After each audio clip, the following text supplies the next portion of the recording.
পন্থী তাদের খণ্ডন করেছেন, সে রসুলের প্রতি দুরূদ এবং সালাম পাঠ করি সাল্লাল্লাহু আলাইহি ওয়াসাল্লাম। সম্মানিত উপস্থিতি, আপনারা জানেন আমাদের ধারাবাহিক যে দার্স চলমান, সে কিতাব কাশফুর শুবাহাত। কাশফুর শুবাহাতের উপর ধারাবাহিক দার্স চলতেছে। আপনারা এই কিতাব সম্পর্কে ধারণা নিয়েছেন আলহামদুলিল্লাহ। আপনারা জানেন তাওহীদ মূলত তিন প্রকারের। প্রথমটা হচ্ছে তাওহীদুর রুবুবিয়্যাহ, এরপর হচ্ছে তাওহীদুল উলুহিয়্যাহ, যেটাকে তাওহীদুল ইবাদা বলা হয়। তৃতীয় নম্বর তাওহীদুল আসমা ওয়াস সিফাত। মূলত যে বইটি নিয়ে আলোচনা চলছে, এই আলোচনাটি হচ্ছে মূলত কিতাবুল তাওহীদুল উলুহিয়্যাকে নিয়ে, অর্থাৎ একমাত্র আল্লাহ সুবহানাহু ওয়া তাআলার ইবাদত করতে হবে, অন্য কারো ইবাদত করা যাবে না। আমাদের বাংলাদেশের প্রেক্ষাপটে আমরা যদি দেখতে পাই, অসংখ্য মানুষ আছে যারা কবর পূজা করতেছে। তারা কবর পূজা করতেছে ইবাদত মনে করে। কবরের নামে তারা পশু জবাই করতেছে, মানত মানতেছে, কবরের কাছে যে কল্যাণ অকল্যাণ কামনা করতেছে, সন্তান কামনা করছে।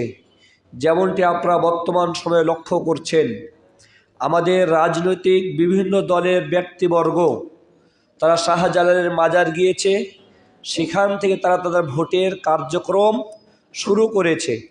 অর্থাৎ তাদের একটি ধারণা বা বিশ্বাস হচ্ছে শাহজালালের মাধ্যমে ক্ষমতা লাভ করা যায়, অথবা সে কল্যাণ অকল্যাণ করতে পারে। এই যে আমাদের মুসলিমদের মাঝে, আমরা যারা নিজেদেরকে মুসলিম পরিচয় দিই, তাদের মাঝে এই যে শিরকি কর্মকাণ্ডগুলো রয়েছে, এটার খণ্ডন নিয়েই মূলত কাশফুর শুবাহাত গ্রন্থটি লিপিবদ্ধ করা হয়েছে। আপনারা জানেন এই কাশফুর শুবাহাতে আমাদের লেখক মুহাম্মদ বিন আব্দুল ওয়াহাব আন-নাজদি রাহিমাহুল্লাহ প্রায় কাফের মুশরিকদের 13টি সংশয় সন্দেহের প্রতিউত্তর তিনি করেছেন। আমরা আজকে প্রতিউত্তর নিয়ে আলোচনা করব। প্রতিউত্তরের 2টি পদ্ধতি তিনি উল্লেখ করেছেন। একটি হচ্ছে সংক্ষিপ্ত কথায় প্রতিউত্তর, আর একটি হচ্ছে পয়েন্ট ধরে ধরে বিস্তারিত প্রতিউত্তর। এই 2 পদ্ধতি তিনি অবলম্বন করেছেন। আমরা আজকে শুধুমাত্র আলোচনা করব প্রথম যে পদ্ধতি, অর্থাৎ তাদের যত সংশয় সন্দেহ আছে আমরা এক কথায় সেগুলোর প্রতিউত্তর দিতে পারি, সেটাই নিয়ে ধারণা নেওয়ার চেষ্টা করব ইনশাআল্লাহ। আমাদের লেখক রাহিমাহুল্লাহ তিনি বলছেন, আর-রদ্দু আলা আহলিল বাতিল, বাতিল পন্থীদের প্রতিউত্তর ইজমালান ওয়া তাফসিলান, সংক্ষিপ্তভাবে এবং বিস্তারিতভাবে। ওয়া আনা আযকুরু লাকা আশিয়াআ মিম্মা যাকারাল্লাহু ফি কিতাবিহি জওয়াবান লিকালামিন ইহতাজ্জা বিহিল মুশরিকুনা ফি সামানিনা আলাইনা।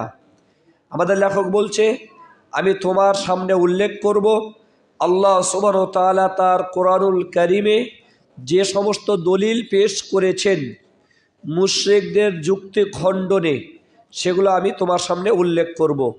ফানাকুল, আমি বলবো, জওয়াবু আহলিল বাতিল মিন তরিকাতাইন, বাতিল পন্থীদের প্রতিউত্তর হয় 2 পদ্ধতিতে, মুজমালুন ও মুফাসসালুন, তথা একটি হচ্ছে সংক্ষিপ্ত পদ্ধতি আর একটি হচ্ছে বিস্তারিত পদ্ধতি।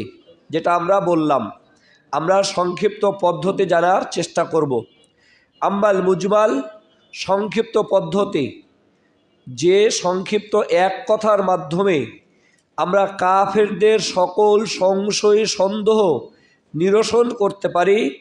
ফাহুয়াল আমরুল আযীম, এটা অনেক গুরুত্বপূর্ণ একটি বিষয়, অনেক বড় একটি বিষয়।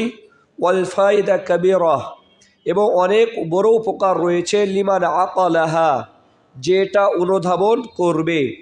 ওয়া যালিকা কওলুহু তাআলা, আর এই মূলনীতিটা হচ্ছে আল্লাহ সুবহানাহু ওয়া তাআলার বাণী। আল্লাহ সুবহানাহু ওয়া তাআলা বলছেন, হুয়াল্লাযী আনজালা আলাইকাল কিতাব, আল্লাহ সুবহানাহু ওয়া তাআলা তিনি সেই সত্তা যে তোমার উপর কোরআন নাজিল করেছেন। মিনহু আয়াতুন মুহকামাত, সেই কোরআনের মাঝে কিছু আয়াত রয়েছে মুহকাম, তথা যার অর্থগুলো সুস্পষ্ট। হুন্না উম্মুল কিতাব, এগুলোই হচ্ছে কোরআনের মূল আয়াত। ওয়া উখারু মুতাশাবিহাত, অপর কিছু আয়াত রয়েছে যেগুলো সংশয় সন্দেহপূর্ণ। ফাআম্মাল্লাযীনা ফী কুলূবিহিম যায়গুন, যাদের অন্তরে বক্রতা রয়েছে, ব্যাধি রয়েছে, ফায়াত্তাবিউনা মা তাশাবাহা মিনহু, তারা অনুসরণ করে কোরআনের সংশয় সন্দেহপূর্ণ আয়াতের অনুসরণ করে। ইবতিগা আল ফিতনা, বিপর্যয় অনুসন্ধানের উদ্দেশ্যে। ওয়াবতিগা তা'ওয়িলিহি, এবং তারা সেই সংশয় সন্দেহপূর্ণ আয়াতের ব্যাখ্যা অনুসন্ধানের চেষ্টা করে। আমাদের লেখক রহমহুল্লাহ তিনি এই আয়াতের মাধ্যমে বাতিল পন্থীদের খণ্ডন করতে চাচ্ছেন। আমরা একটু বোঝার চেষ্টা করে দেখুন, আমাদের সমাজে অনেক বাতিল দল, বাতিল মতদর্শ, বাতিল চিন্তা চেতনার লোক ঘোরাফেরা করে। আর প্রত্যেক দলের দলিল রয়েছে কোরআন থেকে। প্রত্যেক দলের তার মতের পক্ষে দলিল রয়েছে কোথায়? কোরআনে। আল্লাহ সুবহানাহু ওয়া তাআলা বলছেন, কুল্লু হিজবিম বিমা লাদাইহিম ফারিহুন, প্রত্যেক দল তার কাছে যা রয়েছে তা নিয়ে সে সন্তুষ্ট থাকার চেষ্টা করে। অনুরূপভাবে আল্লাহ সুবহানাহু ওয়া তাআলা কোরআনের ব্যাপারে বলছেন, ইউদিল্লু বিহি কাসীরা ওয়া ইয়াহদি বিহি কাসীরা, কোরআনের দ্বারা আল্লাহ সুবহানাহু ওয়া তাআলা এক দলকে হেদায়েত দেন, আবার কোরআনের দ্বারাই আরেক দলকে পথভ্রষ্ট করেন। তাহলে যত দল রয়েছে, যত মতদর্শ রয়েছে, প্রত্যেক মতদর্শের দলিল কোথায় রয়েছে? কোরআনে রয়েছে। কিভাবে? যখন তারা কোরআন নিজের বুঝ অনুসারে বুঝবে, তখন তারা নিজের মতদর্শের পক্ষে দলিল পাবে। যেমন মনে করেন আমাদের সমাজে আপনারা জানেন কিছু ব্যক্তি রয়েছে যারা মনে করে নামাজ পড়তে হয় না, বিশেষ করে সুফিপন্থী যারা রয়েছে, নামাজ পড়তে হয় না। দলিল কোথায়? কোরআনে। ইবাদত লাগে না। আল্লাহ সুবহানাহু ওয়া তাআলা বলছেন, ওয়াবুদ রব্বাকা হাত্তা ইয়াতিয়াকাল ইয়াকিন, তুমি তোমার রবের ইবাদত করো ততক্ষণ পর্যন্ত যতক্ষণ না তোমার বিশ্বাস আসে, দৃঢ় বিশ্বাস। অর্থাৎ যখন তোমার দৃঢ় বিশ্বাস চলে আসবে আল্লাহ আছে, আমাদের মরতে হবে, মরার পরে বিচার হবে, এই দৃঢ় বিশ্বাস আসার আগ পর্যন্ত ইবাদত করো। দৃঢ় বিশ্বাস আসলে আর কি করতে হবে না? ইবাদত করতে হবে না। এদের দলিল হচ্ছে আমাদের দৃঢ় বিশ্বাস চলে এসেছে, আল্লাহ সুবহানাহু ওয়া তাআলা তিনি আছেন, মরতে হবে, হিসাব হবে, সুতরাং আর ইবাদত লাগবে না। দলিল কোথায়? কোরআনের আয়াত দিয়ে তারা দলিল দিচ্ছে। কেন তারা এই দলিলটা পেল কিভাবে? এই যে আহলুল যায়গ যেটা আমরা বলছি, আল্লাহ সুবহানাহু ওয়া তাআলা যাদের ব্যাপারে সতর্ক করেছেন, যাদের অন্তরে বক্রতা রয়েছে, তারা স্পষ্ট অর্থবোধক আয়াতের অনুসরণ করবে না।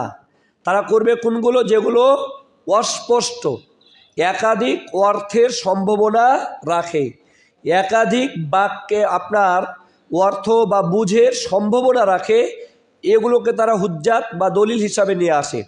অনুরূপভাবে সুফিপন্থীরা ইয়াকিনের অর্থ কোনো দৃঢ় বিশ্বাস, অথচ আমরা জানি ইয়াকিন এখানে দৃঢ় বিশ্বাস অর্থে না। আপনারা বলেন তো, আমাদের নবী মুহাম্মদ সাল্লাল্লাহু আলাইহি ওয়াসাল্লামের ইয়াকিন আসেনি? তো রাসূলের মৃত্যুর পর্যন্ত ইবাদত করেছেন না করেননি? আবু বকর রাদিয়াল্লাহু তাআলা আনহু খায়রু হাযিল উম্মাহ, এই উম্মতের সর্বশ্রেষ্ঠ ব্যক্তি, তার ইয়াকিন আসেনি? তিনি শেষ দিন পর্যন্ত ইবাদত করেননি? করেছেন। ইয়াকিন দ্বারা এখানে উদ্দেশ্য হচ্ছে মাউত, মৃত্যুবরণ করা। আল্লাহ তাআলা অন্য জায়গাতে বলছে, হাত্তা আতানাল ইয়াকিন, কাফেররা কিয়ামতের দিন আফসোস করে বলবে, হাই আমরা খেল তামাশার মাঝে থাকতে থাকতেই আমাদের কাছে ইয়াকিন চলে এসেছে, মানে মৃত্যু চলে এসেছে। তারা ইয়াকিনের অর্থ মৃত্যু না করে কি অর্থ করে? দৃঢ় বিশ্বাস। তাই তাদের আর নামাজ পড়তে হয় না, ইবাদত করতে হয় না। অনুরূপভাবে খ্রিস্টান যে রয়েছে, খ্রিস্টানরা কয় ইলাহাতে বিশ্বাস করে? 3 ইলাহাতে বিশ্বাস করে। তারা 3 জন আল্লাহ বিশ্বাস করে। তাদের দলিল কি? তাদেরও দলিল আমাদের কোরআনের আয়াত।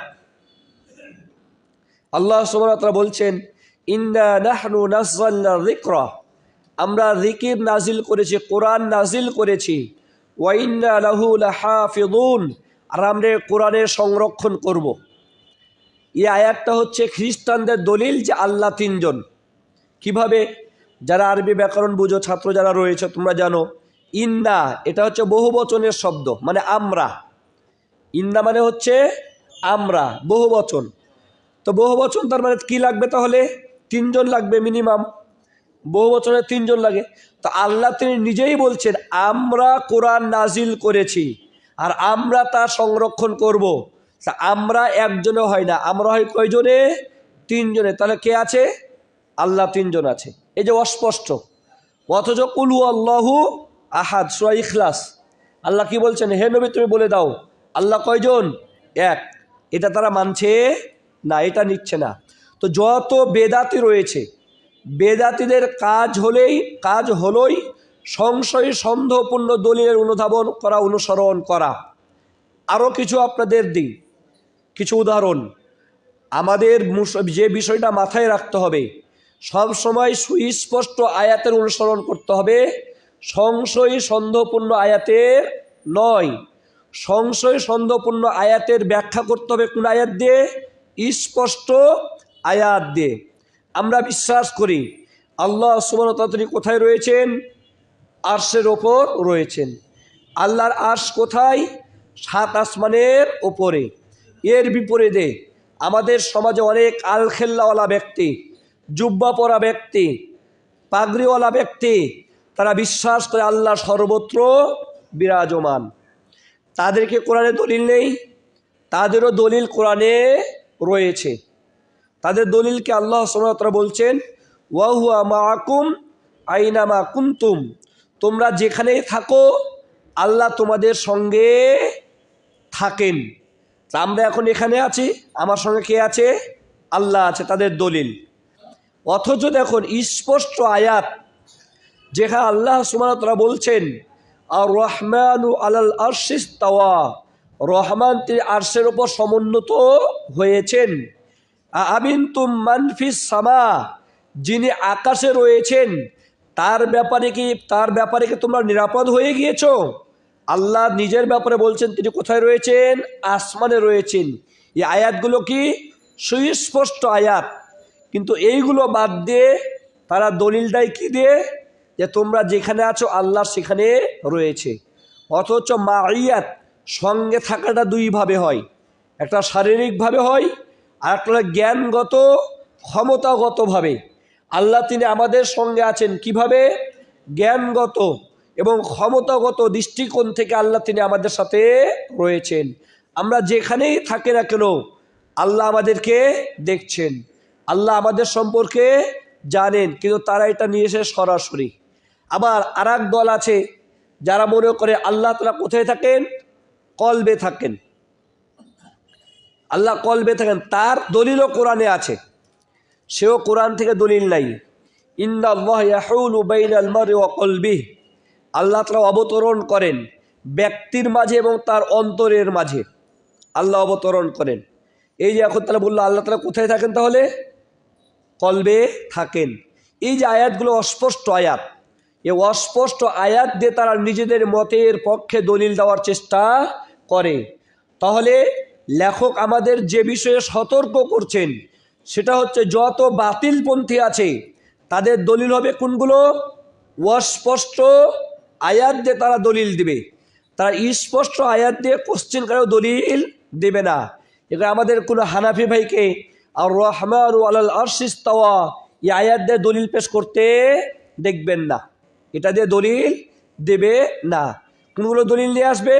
ওই অস্পষ্ট বিষয়গুলোকে দলিল হিসাবে নিয়ে আসবে। সুতরাং আহলুস সুন্নাহ এবং জামাত তারা যে বিষয়টাকে সবচেয়ে গুরুত্ব দেয় হেদায়েতের জন্য, হেদায়েতের উপর অটল থাকার জন্য, তারা স্পষ্ট আয়াতকে দলিল হিসাবে গ্রহণ করে, অস্পষ্ট আয়াতকে দলিল হিসাবে গ্রহণ করে না। বরং অস্পষ্ট আয়াতের ব্যাখ্যা গ্রহণ করে। তারা কোন আয়াত দিয়ে? স্পষ্ট আয়াত দিয়ে তারা ব্যাখ্যা গ্রহণ করে থাকে। এরকম যদি উদাহরণ দেওয়া যায়, অনেক উদাহরণ রয়েছে যে উদাহরণগণ বাতিলপন্থীগণ তাদের নিজের মতের পক্ষে পেশ করে। তাহলে আমরা বাতিলপন্থীদের প্রতি উত্তর করবো এইভাবে, মুশরিকদের প্রতি উত্তর দেব এইভাবে, আমাদের সমাজে যারা সুফিপন্থী রয়েছে, যারা কবরপন্থী রয়েছে, যারা মাজারপন্থী রয়েছে, যারা আল্লাহকে সর্বত্র বিরাজমান মনে করে, যারা আল্লাহকে নিরাকার মনে করে, যারা আমাদের পীর ফকিরকে দোয়ার ক্ষেত্রে মাধ্যম হিসাবে গ্রহণ করে, যারা মনে করে নবী করিম সাল্লাল্লাহু আলাইহি ওয়াসাল্লাম মারা গেলেও নবীর মাধ্যমে দোয়া করা বৈধ রয়েছে, যারা মনে করে রসুলের কবরের কাছে যে দোয়া করা বৈধ রয়েছে, এই যে বাতিলপন্থী রয়েছে, তাদের ক্ষেত্রে আমরা প্রথম দলিল দিব যে তোমাদের মতের পক্ষে সুস্পষ্ট কোনো আয়াত নেই, তোমরা অস্পষ্ট আয়াতের অনুসরণ করো। তাহলে আল্লাহ সুবহানাহু ওয়া তাআলা তিনি আমাদের সতর্ক করছেন, অস্পষ্ট যে আয়াত সেগুলো অনুসরণ করে কারা? বাতিলপন্থীরা। একই কথা উল্লেখ করেছেন আমাদের নবী মুহাম্মদ সাল্লাল্লাহু আলাইহি ওয়াসাল্লাম। বুখারী মুসলিমের হাদিস, আয়েশা রাদিয়াল্লাহু তাআলা আনহা থেকে বর্ণিত, তিনি বলছেন, ইদা রাআইতুম, আল্লাহ রাসূল বলছেন, যখন তোমরা দেখবে আল্লাযীনা ইয়াত্তাবিউনা, যারা অনুসরণ করে, মা তাশাবাহা মিনহু, কোরআনের অস্পষ্ট আয়াতগুলোকে অনুসরণ করে, ফাউলাইকা, তারা হচ্ছে আল্লাযীনা সাম্মাল্লাহ, যাদের নাম আল্লাহ উল্লেখ করেছেন। আল্লাহ কাদের নাম উল্লেখ করেছেন? আল্লাহ তাআলা বক্রপন্থীদের নাম উল্লেখ করেছেন। যাদের অন্তরে বক্রতা রয়েছে, যাদের অন্তরে ব্যাধি রয়েছে, যাদের অন্তরটা পরিষ্কার নয়, তাদের কথা আল্লাহ উল্লেখ করেছেন, ফাহযারুহুম, সুতরাং তোমরা তাদের ব্যাপারে সতর্ক থাকবে। সুতরাং যারাই বাতিলপন্থী হবে তারাই অস্পষ্ট আয়াতের অনুসরণ করবে। আল্লাহ রসুল করিম সাল্লাল্লাহু আলাইহি ওয়াসাল্লাম আমাদেরকে তাদের ব্যাপারে সতর্ক থাকতে বলেছেন। এই কারণে আপনার নাফে বিন আজরক এক ব্যক্তি ছিলেন, যে ছিলেন খারেজি। আপনারা শুনেছেন খারেজিদের এক নেতা। তিনি আব্দুল্লাহ ইবনে আব্বাসের সাথে একটা বিশাল বাহাস তর্ক করেছিলেন।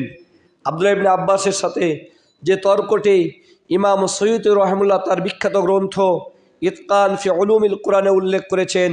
অনুরূপভাবে বাইহাকিতে বর্ণনা বিস্তারিত বর্ণিত হয়েছে, লম্বা হাদিস।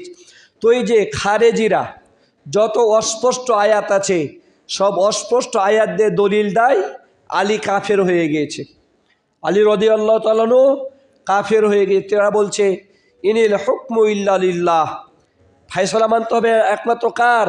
আল্লাহর। আল্লাহ ছাড়া কারো ফায়সালা মানা যাবে না। কথা সুন্দর না? কথা তো খুব সুন্দর।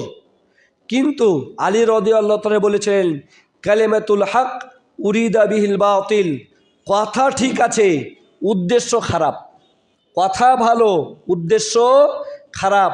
তারা বলছে আলী রাদিয়াল্লাহু তাআলা আনহু আল্লাহর ফয়সালা মেনে না নিয়ে কেন আবু মুসা আশআরীকে হাকিম ফয়সালাকারী নিয়োগ করলেন, কেন আমর ইবনুল আসকে ফয়সালাকারী নিয়োগ করলেন? অনেক লম্বা ঘটনা, সেদিকে যাচ্ছি না।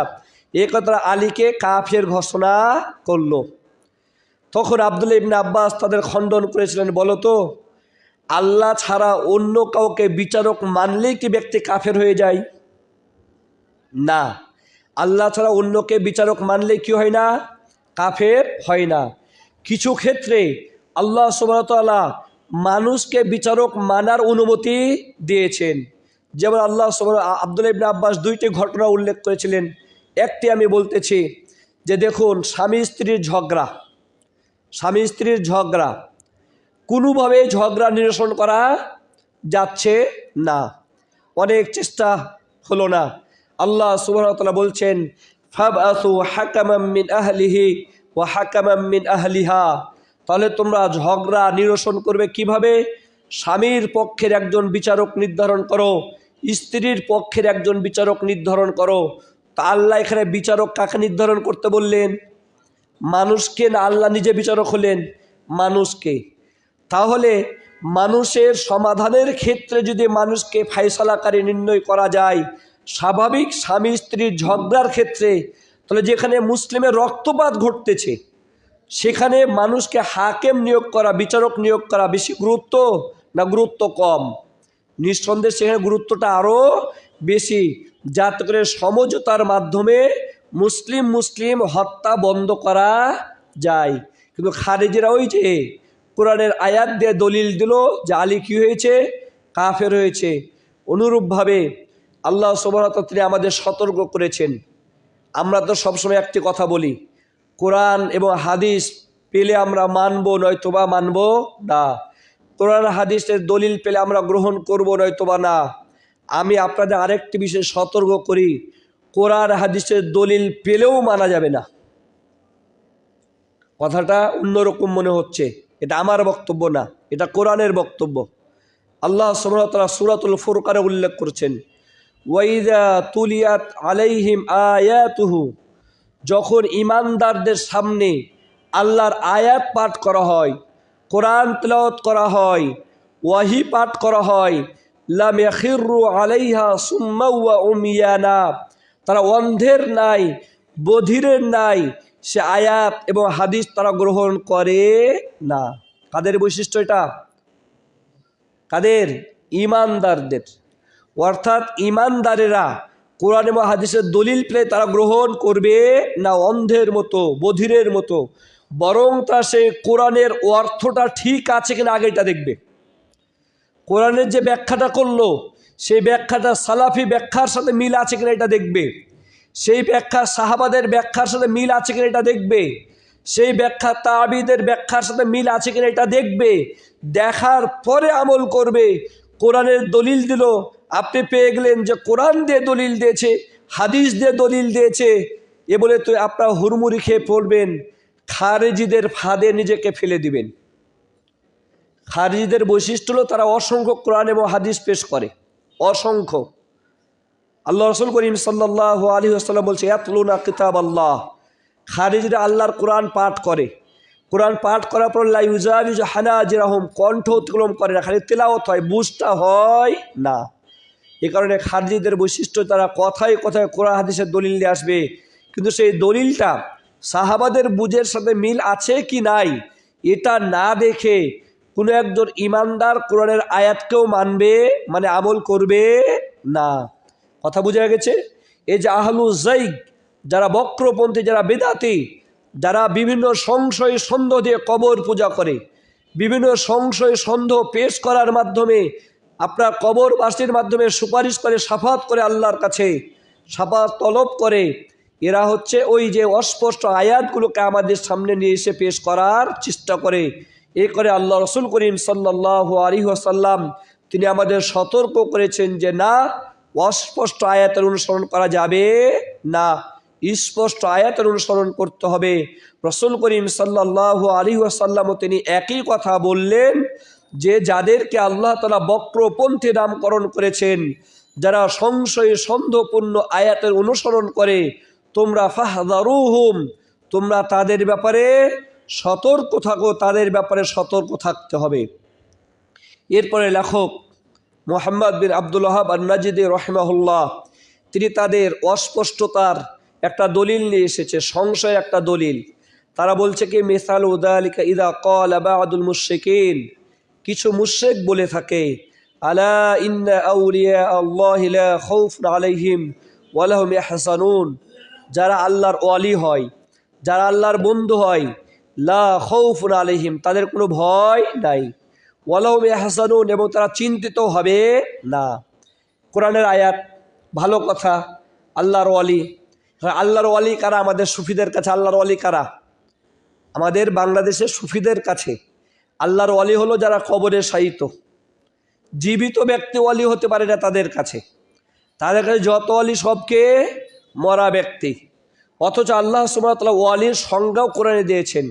আয়াতে বলছেন, বলছে আলা ইন্না আউলিয়া আল্লাহি লা খাউফুন আলাইহিম ওয়া লাহুম ইয়াহজানুন আল্লাযীনা আমানু ওয়া কানু ইয়াত্তাকুন, যা আল্লাহর প্রতি ঈমান আনয়ন করে এবং আল্লাহকে ভয় করে, তারাই হচ্ছে আল্লাহর ওয়ালি।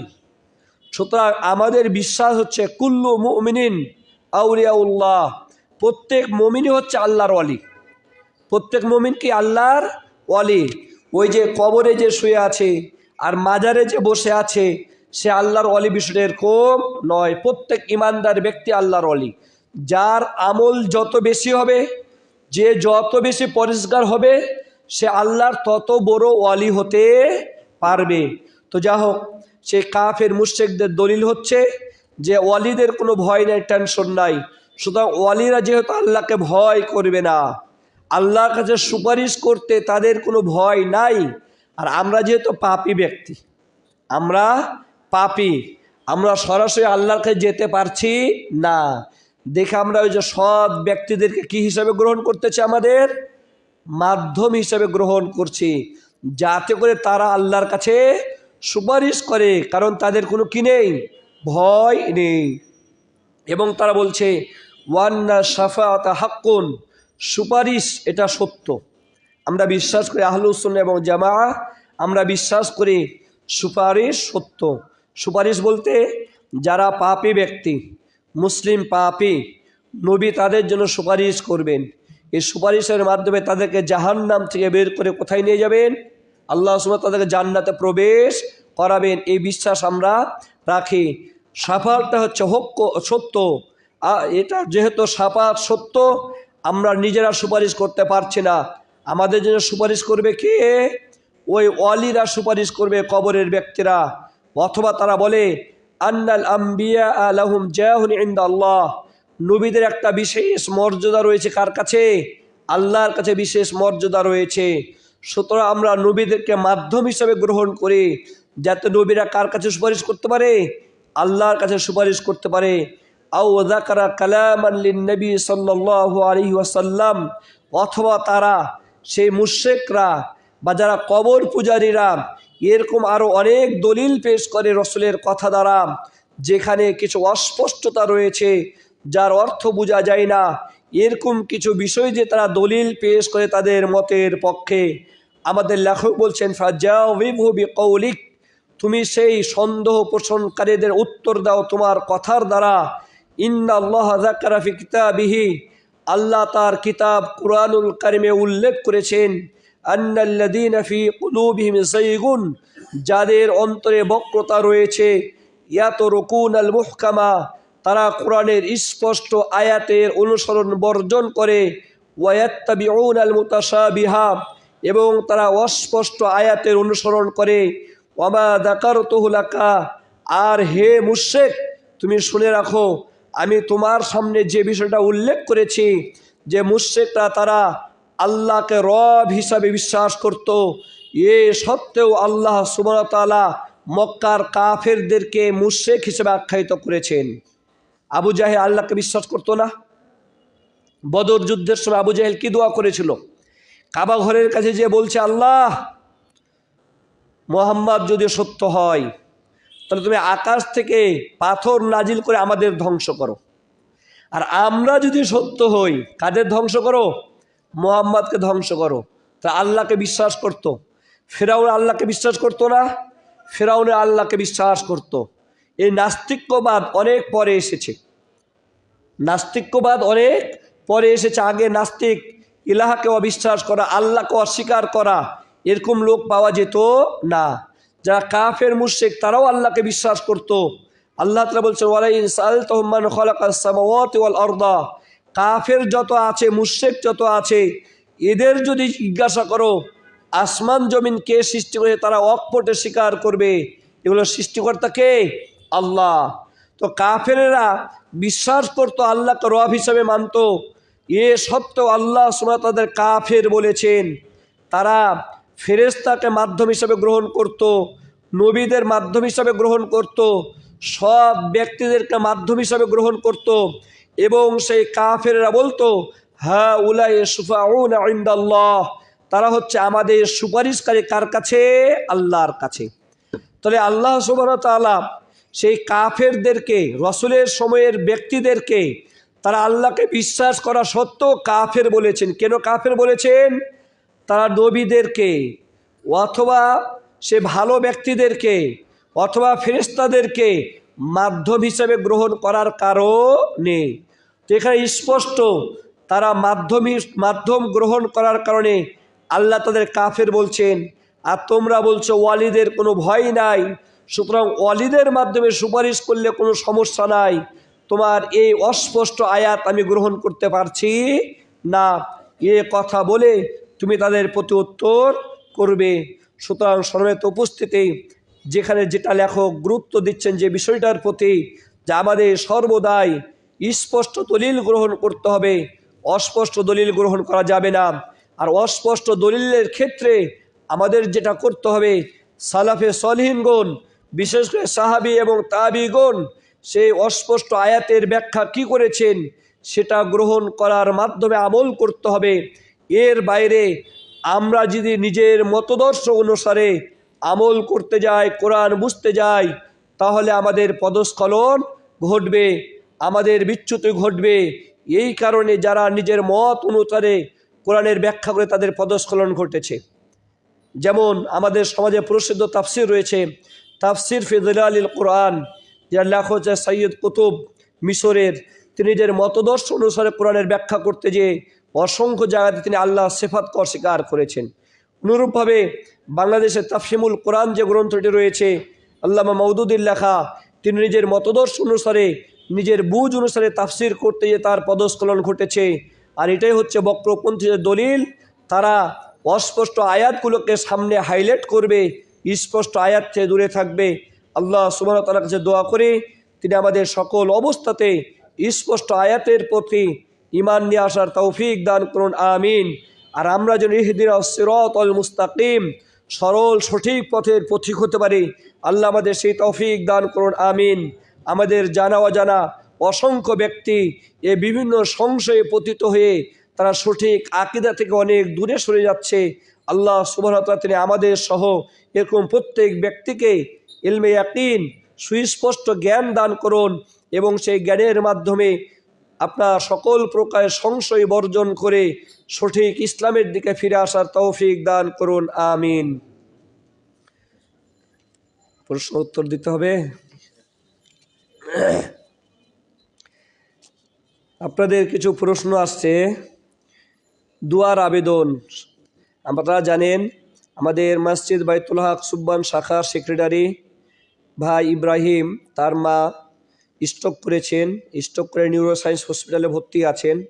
আমরা সেই ভাইয়ের মায়ের জন্য দোয়া করব, আল্লাহ সুবহানাহু ওয়া তাআলা তাকে যেন শেফে আজেলা কামিলা দান করেন, আমিন। এবং সাথে তার পরিবারকে ধৈর্য ধারণ করার তৌফিক দান করেন, আমিন। আমরা থেকে তার জন্য দোয়া করব অনুপস্থিতিতে। একটা বিষয় হচ্ছে, মুসলিম যদি কোনো মুসলিমের অনুপস্থিতিতে দোয়া করে তখন ফেরেশতা আমিন বলে, সেই দোয়াটা কবুল হয়, মুসলিমের হাদিস। আপনাদের আরেকটা গুরুত্বপূর্ণ বিষয় বলি, আমরা তো সবাই সুস্থতা চাই না? চাই না। নিজের সুস্থতা চাইতে হলে অন্য মুসলিমের জন্য সুস্থতার দোয়া করতে হবে। নিজের সুস্থতা চাইতে হলে অন্য মুসলিমের জন্য সুস্থতার দোয়া করবেন। আপনার সুস্থতার দোয়া করবে কে? ফেরেশতা। আপনার সুস্থতার দোয়া করবে ফেরেশতা। সুতরাং এই বিষয়টা মাথায় রাখবে, আপনারা দোয়া করবেন। আমরা দোয়া করি আল্লাহ সুবহানাহু ওয়া তাআলা তাকে, তার মাকে শেফা আজেলা কামিলা দান করুন, আমিন। আসসালামু আলাইকুম। তাকদীর নিয়ে বিশুদ্ধ আকীদা কেমন হবে, মেহেরবানি পূর্বক একটু ব্যাখ্যা করবেন। বর্তমানে তাকদীরের মাসালা নিয়ে যে বিভ্রান্ত চলছে তার নিরসন কিভাবে সম্ভব? একটা বিষয় দেখুন, আকীদা তহাবিয়াতে ইমাম তহাবি রহিমাহুল্লাহ আকীদা নিয়ে দীর্ঘ আলোচনা করেছেন। আকীদার মূল কথাটা হচ্ছে, আকীদার বিষয়ে আমরা তাকদীরের বিষয়ে আমরা আল্লাহর কাছে আত্মসমর্পণ করব। জানি আল্লাহ তাকদীর নির্ধারণ করে রেখেছেন, তাকদীরে যা আছে তাই হবে, এটা আমরা জানি, এটা বিশ্বাস করব। কিভাবে হচ্ছে, কেন হচ্ছে, কেন আল্লাহ এরকম করলেন, কেন এরকম করলেন না, এরকম প্রশ্ন করা যাবে না। ওয়ালা ইউসালু আম্মা ইয়াফআল, আল্লাহ যা করেন সে বিষয়ে আল্লাহকে জিজ্ঞাসাবাদ করা হয় না, যাবে না। সুতরাং আমরা বিশ্বাস করব আহলুস সুন্নাত ওয়াল জামাত, আল্লাহ সুবহানাহু ওয়া তাআলা তিনি সব কিছু জানেন। দ্বিতীয়, আল্লাহ সুবহানাহু ওয়া তাআলা তিনি সব কিছু লিখে রেখেছেন। 3 নাম্বার, আল্লাহ সুবহানাহু ওয়া তাআলা তিনি চান। 74 নাম্বার, বান্দার যে কাজগুলো হয় সে কাজগুলো সৃষ্টিকর্তাকে আল্লাহ সুবহানাহু ওয়া তাআলা। এর মাধ্যমে আমরা তাকদীরের প্রতি বিশ্বাস রাখব। এখন যে বিষয়গুলো আসছে আমাদের সমাজে, যে বিষয়গুলো নিয়ে বেশি সংশয় সন্দেহ হয় তাকদীর কেন্দ্রিক, আল্লাহ জানেন দেখে লিখে রেখেছেন না আল্লাহ লিখে রেখেছেন দেখে হচ্ছে, কোনটা? এ নিয়ে আমাদের সমাজে কিছু মতদ্বন্দ্ব চলে। আমরা যেটা বিশ্বাস করি, যেটা সঠিক মনে করি, আল্লাহ লিখে রেখেছেন দেখেই হচ্ছে, আল্লাহ লিখে রেখেছেন দেখেই হচ্ছে। এখন আপনি প্রশ্ন করতে পারবেন না কেন আল্লাহ লিখলো।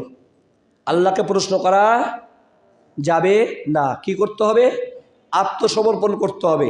আপনার জন্য কি লিখেছে এটা আপনি জানেন, আমার জন্য কি লিখেছে আমি জানি না। এই কারণে আল্লাহ রাসূল বলছেন ই'মালু কুল্লুন মুয়াসসারুন লিমা খুলিকা লাহ। সাহাবারা তোমরা আমল করতে থাকো। যাকে আল্লাহ জান্নাতের জন্য সৃষ্টি করেছে তার জান্নাতের কাজ সহজ হয়ে যাবে। যাকে আল্লাহ জাহান্নামের জন্য সৃষ্টি করেছে তার জন্য আল্লাহ জাহান্নামীদের আমল কি করে দিবেন? সহজ করে দিবেন। আমরা বিশ্বাস করি আল্লাহ সুবহানাহু ওয়া তাআলা নির্ধারণ করে রেখেছেন সেটাই হবে। আপনার আমার এখানে কর্তৃত্ব নেই, তবে আল্লাহ আপনাকে আমাকে ইচ্ছা শক্তি দান করেছেন, কাজ করার ক্ষমতা দান করেছেন, এই বিশ্বাস আমাদের রাখতে হবে। সুতরাং তাকদীর নিয়ে বেশি আলোচনা করতেও নিষেধ করা হয়েছে, কারণ বেশি আলোচনা করলে ওয়াসওয়াসা সৃষ্টি হয়, আর ওয়াসওয়াসাই মানুষকে কোথায় নিয়ে যায়? কুফরির দিকে নিয়ে যায়। যেমনটা হয়েছে অধিকাংশ দর্শনবিদদের, যারা দর্শন নিয়ে লেখাপড়া করেছে অধিকাংশ নাস্তিক হয়েছে। যেমন আপনারা জানেন ইবনে সিনা, ঠিক আছে না, অনেক বড় একজন মুসলিম দার্শনিক হিসাবে তাকে উল্লেখ করা হয়, এবং কি তার কানুন ফিত্তিব চিকিৎসা শাস্ত্রে তার অনন্য অবদান রয়েছে, কিন্তু তাকদীরের ক্ষেত্রে বা আকীদার ক্ষেত্রে তিনি কাফের। সে কিন্তু সত্যিকার মুসলিম না, তিনি আল্লাহকে অস্বীকার করেছেন, তিনি আল্লাহকে স্বীকার করেননি। তিনি ফেরেশতাকে অস্বীকার করেছেন, ফেরেশতাকে তিনি বিশ্বাস করেন না। আর এগুলো ইমানের রোকন, কেউ অস্বীকার করলে মুসলিম থাকবে না। আল্লাহ সর্বপ্রথম কি সৃষ্টি করেছেন? কলম, আরশ নাকি অন্য কিছু? মসজিদের ভেতরের পাশে কবর রেখে সালাত পড়ার হুকুম কি? অনেক পুরাতন কবরের ওপর কি মসজিদ নির্মাণ করা যাবে? আল্লাহ সর্বপ্রথম কি সৃষ্টি করেছেন? এ নিয়ে 3 প্রকার বর্ণনা পাওয়া যায়। আউয়ালু মা খালাকাল্লাহুল কলাম, আল্লাহ প্রথম কলম সৃষ্টি করেছেন, একটা বর্ণনা। দ্বিতীয় বর্ণনা হচ্ছে মা, পানি, আল্লাহ প্রথমে সৃষ্টি করেছেন পানি। তৃতীয় নম্বর বর্ণনা পাওয়া যায় আরশ, আল্লাহ সর্বপ্রথম সৃষ্টি করেছেন আরশ। এই 3টি বর্ণনা পাওয়া যায়, 3টি বিশুদ্ধ হাদিস দ্বারা সাব্যস্ত।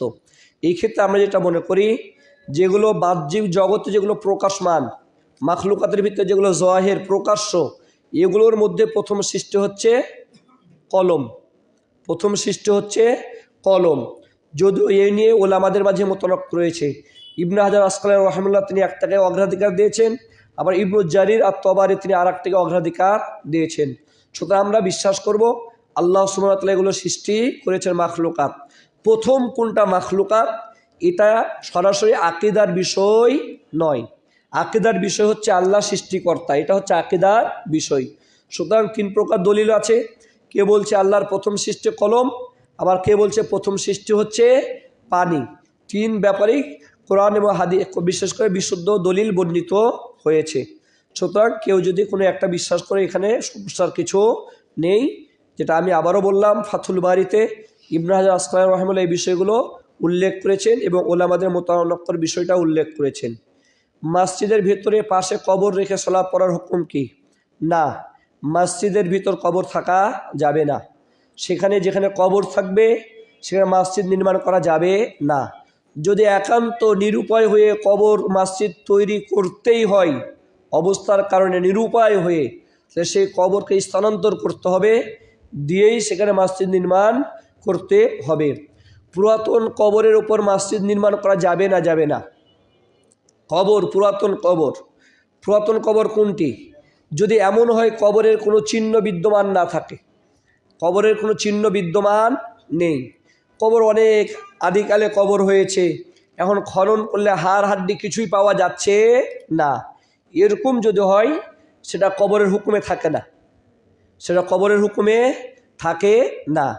কারণ দীর্ঘদিন হওয়ার কারণে সেটা মিটে গিয়েছে। কারণ মনে করেন এমন কোনো জায়গা নেই যেখানে কবর নাই, আমরা নিশ্চিত বলতে পারবো না। এই ক্ষেত্রে আমি সেই জায়গা খনন করতে যদি হাড় হাড্ডি পাওয়া যায় তখন সেটা প্রমাণ হবে এখানে কবর ছিল, তখন সেখান থেকে সরে যেতে হবে। এই কারণে ইমাম ইবনে তাইমিয়া, বিশেষ করে ইমাম আহমদ ইবনে হাম্বল, পরবর্তী ইমাম ইবনে তাইমিয়া তার আলোচনা করেছেন কবরে কদিম যদি হয় পুরাতন কবর এমন কবর যে কবরের কোনো চিহ্ন খুঁজে পাওয়া যায় না, তখন সেটা কবরের হুকুমে থাকবে না। এরকম হলে মসজিদ নির্মাণ করা যাবে। তবুও যদি জায়গাতে কবর ছিল আপনি নিশ্চিত জানেন, আগে সেই জায়গাটা খনন করে দেখতে হবে হাড়হাড্ডি পাওয়া যায় কি না। যদি পাওয়া যায় সেটাকে সেখান থেকে মসজিদ অন্য জায়গাতে করাই ভালো। আর যদি নিরুপায় হয়ে ওখানে করতেই হয়, হাড়হাড্ডি যেগুলো আছে সেগুলো স্থানান্তর করতে হবে। কিছু সহিহ হাদিসে সেজদাতে এবং সেজদা থেকে উঠেও রফুল ইয়াদাইন এর কথা এসেছে। এটাকে আমলযোগ্য নাসাই দারিকুতনিতে যে আমলটা পাওয়া যায়, এবং কিছু হাদিস আছে কানা রসুল্লাহ সাল্লাল্লাহু ইয়ারফা ইয়াদাইহি ফি কুল্লি খাফদিন ও রফদিন, রসুল প্রত্যেক নিচু হওয়ার সময় এবং প্রত্যেক উঁচু হওয়ার সময় রফুল ইয়াদাইন করতেন, একটা দলিল। আবার নাসাইতে পাওয়া যায় রসুল সাজদায় যাওয়ার সময় আবার সাজদাতে ওঠার সময় রফুল ইয়াদাইন করতেন। অথচ আমরা বিশুদ্ধ যে হাদিসগুলো পাই তিনটি অবস্থা, ঠিক আছে না? দাঁড়ানোর সময়, রুকুতে যাওয়ার সময়, রুকু থেকে উঠার সময়, আর চতুর্থ নাম্বার হচ্ছে 2 রাকাত থেকে যখন আমরা উঠে দাঁড়াই। এই 4টি স্থানে রফুল ইয়াদাইন করতে হয়। এর বাইরে নাসাইয়ের যে বর্ণনা বলা হয়েছে সাজদাতে যাওয়ার সময়, সাজদাতে উঠার সময় রফুল ইয়াদাইনের কথা বলা হয়েছে। এই হাদিসগুলো সহিহ হলে উলামাদের ভিতরে মুতনক্ক রয়েছেন। কেউ হাদিসগুলোকে সাদ হিসাবে উল্লেখ করেছেন, কেউ আবার হাদিসগুলো সহিহ বলেছেন। এই কারণে আমরা এটুকু বলতে পারি এটা রসুল করিম সাল্লাল্লাহু আলাইহি ওয়াসাল্লামের নিয়মিত আমল ছিল, এটা সাব্যস্ত হয় না। কারণ যারা রসুল করিম সাল্লাল্লাহু আলাইহি ওয়াসাল্লাম নিয়মিত সালাত পর্যবেক্ষণ করেছেন তারা এটা বর্ণনা করেননি। তবে কেউ যদি সেই হাদিস অনুপাতে আমল করতে যেয়ে মাঝে মাঝে করতে চায়, করতে পারে, হাদিস যদি তার কাছে তার ইজতিহাদে তার গবেষণাতে বিশুদ্ধ মনে হয়। তাহলে এখন অনেক আলেম প্রফেসর কলেজ বা বিশ্ববিদ্যালয়ে ছাত্রছাত্রী মিক্সড ক্লাসে পাঠদান করে, এটি কি জায়েজ?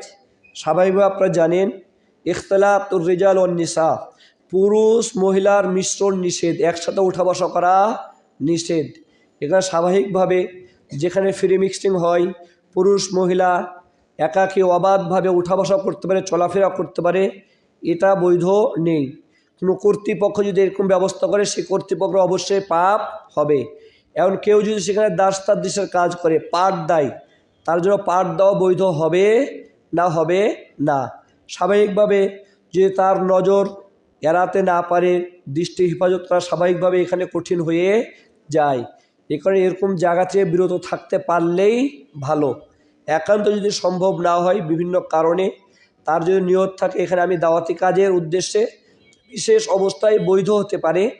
তার এই কাজটি স্বাভাবিকভাবে আমরা বলতে পারি ফ্রি মিক্সিং যেখানে আছে সেখানে দাসতাদেশ বা পাঠদানের কাজ, বা তার ফ্রি মিক্সিংয়ে ওই জায়গাতে যাওয়া আসা করা, পাঠদান করা, এটা না জায়েজ হবে, এটা বৈধ হবে না। তবে এই কারণে তার বেতন হারাম হবে বিষয়টা এরকম নয়। মহিলার প্রতি হারাম দৃষ্টি পড়ার কারণে তার স্বাভাবিকভাবে কী হবে? পাপ হবে এটা। কিন্তু সে যেহেতু বৈধ পাঠদান করেছে, তার পাঠদানটা যদি বৈধ হয় তার বেতন হালাল হবে, হারাম হবে না। তবে এরকম জায়গা থেকে অবশ্যই বিরত থাকার চেষ্টা করতে হবে বা পরিবেশ সংস্কারের চেষ্টা করতে হবে। আমার স্বামী বিদেশে থাকে, সে বিদেশে থেকে ডিভোর্স লেটার পাঠিয়েছিল, কিন্তু তাতে স্বাক্ষর করা হয়নি ও সরাসরি তালাকও হয়নি। তবে দীর্ঘ বছর ধরে আমাদের মধ্যে যোগাযোগ নেই। এখন আমরা কি পুনরায় সংসার জীবন শুরু করতে পারবো? একটা বিষয় হচ্ছে লিখিত যদি পাঠানো হয় লিখিত, তাহলে তালাক হয় না। লিখিত চিঠি, সহজ কথায় আমরা বলি, চিঠির মাধ্যমে তালাক হয় না। চিঠির মাধ্যমে কি হয় না? তালাক হয় উচ্চারণের মাধ্যমে। কেউ তালাক লিখলো, হোয়াটসঅ্যাপে মেসেজ দিল, মেসেঞ্জারে মেসেজ দিল, বা একটা চিঠি লিখে দিয়ে পাঠাইলো, কিন্তু সে কী করেনি? মুখে উচ্চারণ করেনি। এটা তালাক হিসাবে গণ্য হবে না। তালাকের জন্য শর্ত হচ্ছে তালাফুজ, মুখে উচ্চারণ করতে হয়। এমনকি মনে মনে যদি নিয়ত করে আমার বউকে তালাক দিয়ে দিলাম, তালাক দিব, মনে নিয়ত করেছে, তালাক দিয়ে দিয়েছি মনে মনে বলছে, কিন্তু মুখে কি করেনি? উচ্চারণ করেনি, তাহলে তালাক হবে না। এই ক্ষেত্রে স্বামীর কাছে জানতে হবে যে আপনি স্বাক্ষরটা মূল বিষয় না, স্বাক্ষরটা মূল বিষয় না, যে আপনি যে তালাকনামা দিয়ে পাঠিয়েছেন, আপনি কি আমাকে তালাক দিতে চেয়েছেন নাকি আপনি বলেন না আমাকে ধমক দেওয়া উদ্দেশ্য? মেসেজ পাঠিয়েছে তার উদ্দেশ্য হলো ধমক দেওয়া, তালাক দেওয়া না। এগুলো মুখে সে কী করেনি? তালাক উচ্চারণ করেনি। স্বামীর কাছে জানতে হবে। স্বামী যদি বলে যে না আমি তালাকে দিতে চেয়েছি, তালাকের নিয়তে আমি এটা দিয়েছি, তাহলে তালাক কার্যকর হয়ে যাবে। আর স্বামী যদি বলে যে না, আমি শুধু একটা মেসেজ পাঠিয়ে চিঠি লিখেছি দিয়েছি, কিন্তু আমি মুখে উচ্চারণ করিনি, তাহলে তালাক হবে না। স্বামীর কথার উপর এটা নির্ভরশীল হবে। আর যদি আমরা তালাক হয়েও ধরি, আমরা এখানে এক তালাক কার্যকর হবে। এক তালাক কার্যকর হওয়ার কারণে যদি তারা আবার ঘর সংসার করতে চায়, 3 মাসের মধ্যে হলে কোনো কিছু ছাড়াই ঘর সংসার করতে পারবে। আর যদি 3 হায়েজ বা 3 মাস পার হয়ে যায়, নতুন বিবাহের মাধ্যমে তারা ঘর সংসার করতে পারবে ইনশাআল্লাহ। এ হচ্ছে সংক্ষিপ্ত প্রশ্ন। তো আমরা আল্লাহর কাছে দোয়া করি যে আল্লাহ সুবহানাহু ওয়া তাআলা তিনি আমাদের এই দার্সে আমরা যে উপকারী কথাগুলো শুনলাম সেজন্য মুখস্থ রাখতে পারি। আল্লাহ আমাদের সেই তৌফিক দান করুন, আমিন। শেষ করে দিয়ে আলেম হওয়ার নিদর্শনকে একটু বিস্তারিত বললে ভালো হয়। আলেম হচ্ছে জ্ঞানী। আলেম যে জ্ঞান অনুসারে আমল করে সে হচ্ছে আলেম। মনে রাখবেন, জ্ঞান থাকলে কি হয় না? আলেম হয় না। আলেম হয় কখন? যে যতটুক জানে কিন্তু সে অনুপাতে আমলের চেষ্টা করে, সে হচ্ছে প্রকৃত আলেমিন নামে একশাল্লাহ বিন ইবাদুল উলামা। আলেমরা আল্লাহকে বেশি ভয় করে, মানে আলেমরা আমল করে। সুতরাং কারো জ্ঞান রয়েছে অগাধ জ্ঞান, কিন্তু সে আমল করে না, সে সত্যিকার আলেমের মর্যাদা অর্জন করতে পারবে না। কোনো নবী বা রাসূল এর জামানায় কি মানুষ ফেরেশতাকে দেখতে পেত? এরকম প্রমাণ পাওয়া যায় না। ফেরেশতাকে সশরীরে দেখেছে কোনো নবী রাসূলের জামানায়, বিষয়টা এরকম নয়। ফেরেশতা মানুষের আকার ধারণ করে এসেছে, তখন দেখেছে। রাসূলের যুগ হয়েছে, লূত আলাইহিস সালামের ঘটনা আপনাদের জানা রয়েছে। স্ব আকৃতিতে একমাত্র রাসূল করিম সাল্লাল্লাহু আলাইহি সাল্লাম জিবরাইল আলাইহিস সালামকে কয়বার দেখেছেন? 2 বার দেখেছে। ওয়ালা হোসিদ তুমিয়াতে জানা, জিবরাইলের 600 ডানা রয়েছে। এই অবস্থায় রাসূল 2 বার তাকে দেখেছেন। বর্তমান আমরা দেখতে পাই আহলু হাদিসের আলেমদের মাঝে মতনক্য এর অবস্থা। আলেমদের এই অবস্থায় করণীয় কি? বর্তমানে আমরা দেখতে পাই আহলুল হাদিস এর আলেমদের মাঝে মতনক্য এই অবস্থায় কি করণীয়? মতনক্য সাহাবাদের মাঝেও ছিল, আছে, থাকবে। মতনক্যের রাস্তা বন্ধ হবে না। এই ক্ষেত্রে আপনার যার কথাটি বেশি দলিল সম্মত মনে হবে সেটা আপনি অনুসরণ করতে পারেন। এই ক্ষেত্রে নিজের সুযোগ সুবিধাকে প্রাধান্য দেওয়া যাবে না, 1 নম্বর। 2 নম্বর, কোনো আলেমের কথাকে অন্ধভাবে অনুসরণ করা যাবে না, মানে যেটা তাকলিদ বলা হয়। কোনো আলেমের আপনি অন্ধ ভক্ত হবেন এটা নয়। আপনি 2 আলেমের বক্তব্য শুনলেন, শোনার পরে দলিল প্রমাণ দিয়ে যেটা আপনার কাছে বেশি ভালো মনে হবে দলিলের দিক থেকে সেটা অনুসরণ করবেন। ইনশাআল্লাহ আল্লাহ আপনাকে আমাকে হেদায়েত দান করবেন, হেদায়েতের উপর রাখবেন। আল্লাহর কাছে দোয়া করে আল্লাহ সুবহানাহু ওয়া তাআলা তিনি আমাদেরকে কোরআন সুন্নাহর উপর অবিচল থাকার তৌফিক দান করুন, আমিন। এবং বিশুদ্ধ জ্ঞান অর্জনের এবং সে অনুপাতে আমলের তৌফিক দান করুন, আমিন। আমাদের এই দার্সে আমরা যেটা ভালো যা কিছু শুনলাম তা যেন মনে রাখতে পারি এবং আমল করতে পারলে আমাদের তৌফিক দান করুন। আমরা তো ভুল কিছু শুনে থাকি, আল্লাহ যেন সেটা আমাদেরকে ভুলিয়ে দিন, সঠিকটা মনে রাখার তৌফিক দান করেন, আমিন। ওয়া আখিরু দাওয়ানা আলহামদুলিল্লাহি রাব্বিল আলামিন। আসসালামু আলাইকুম ওয়া রাহমাতুল্লাহি ওয়া বারাকাতুহু।